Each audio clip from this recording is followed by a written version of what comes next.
You need to take religion seriously. The religion of Allah is not a part-time thing. It's not a weekend religion. It's not something that you do when you have free time. It is a full-time commitment.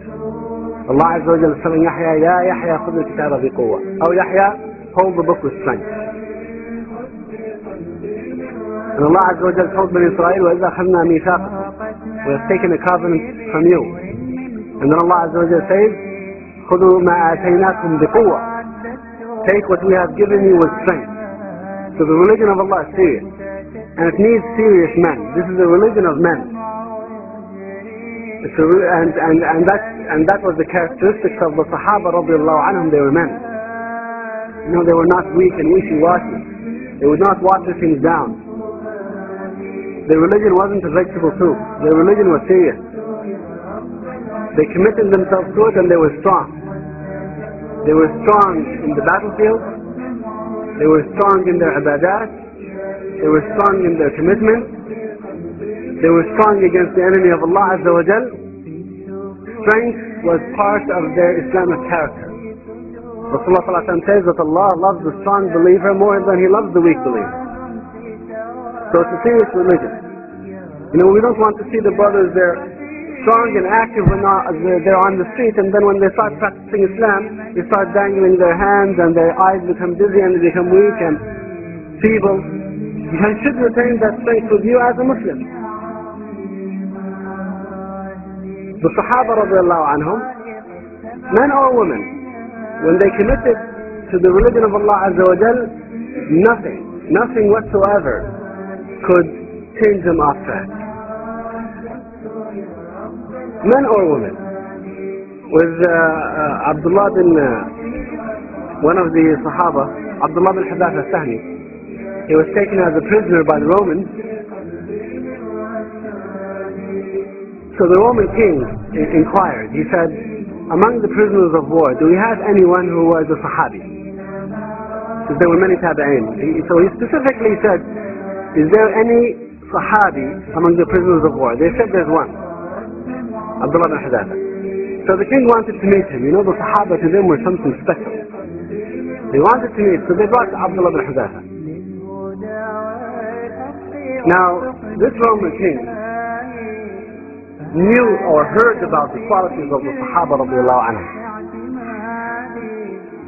So he told Abdullah bin Hadath, he said,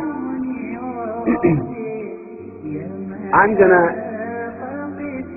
marry you my daughter and give you half of my kingdom if you would give up Islam. Look at this offer.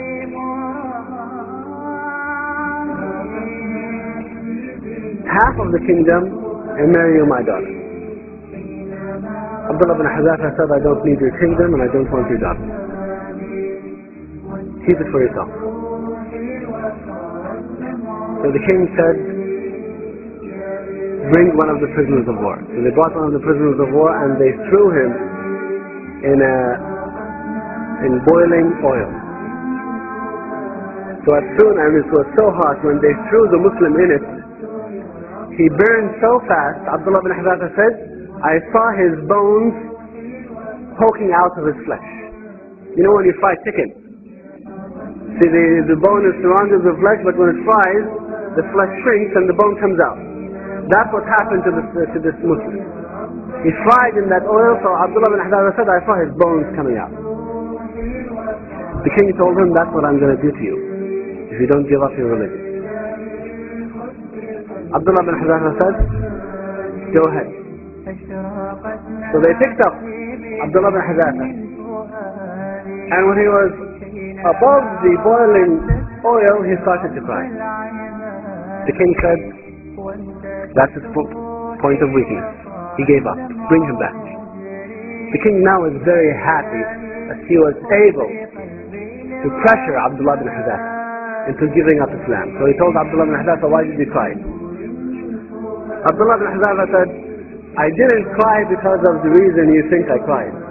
The reason why I cried is because I was so sorry that I have only one soul to give to Allah, and I wish that I had 99 souls so that you could burn one of them after another. That's why I tried, because I can only die once. I wish that I could burn this oil for 99 times.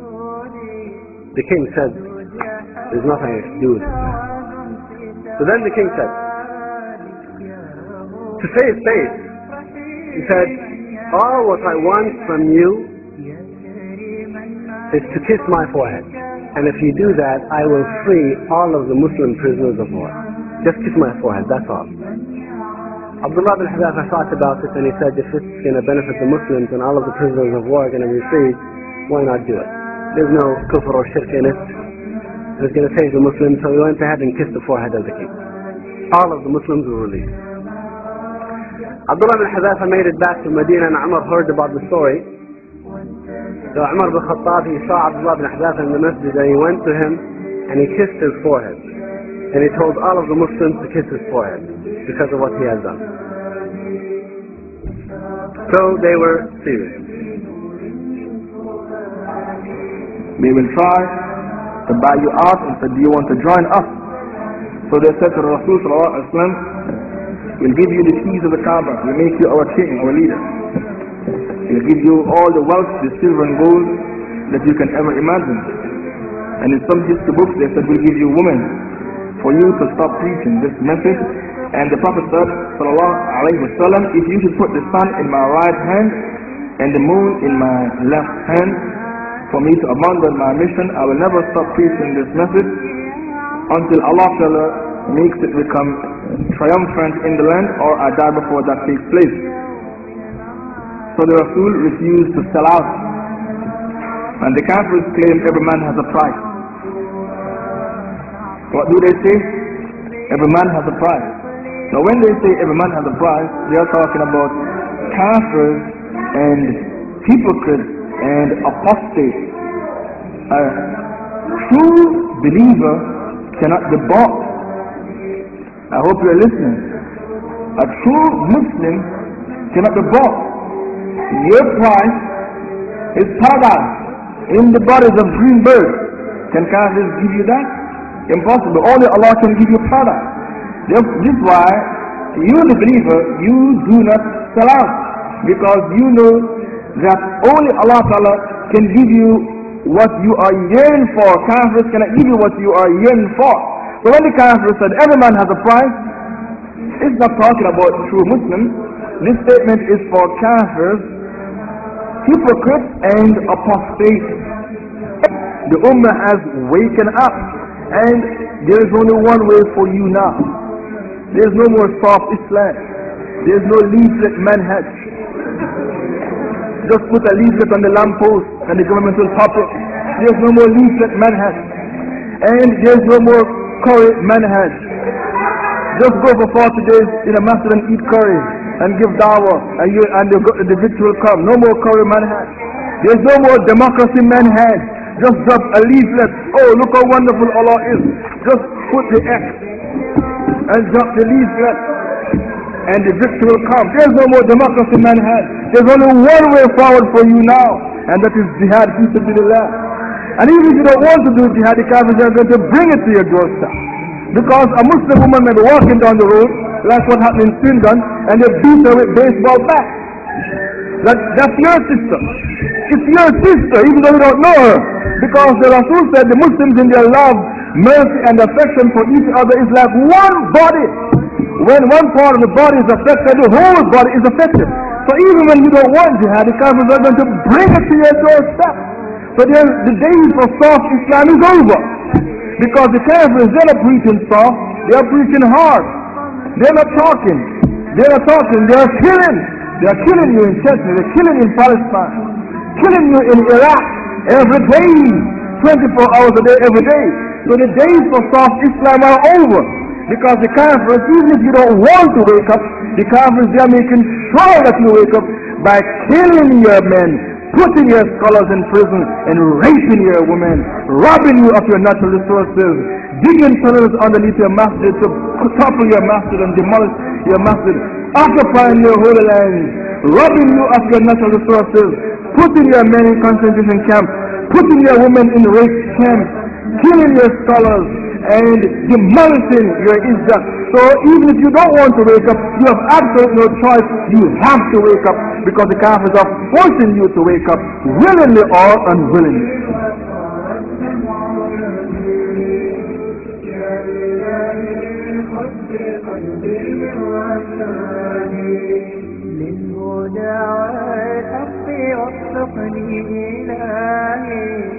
فعلى توفيقك اليوم اعتمادي يا إله الكون يا عوني وعودي يا ملل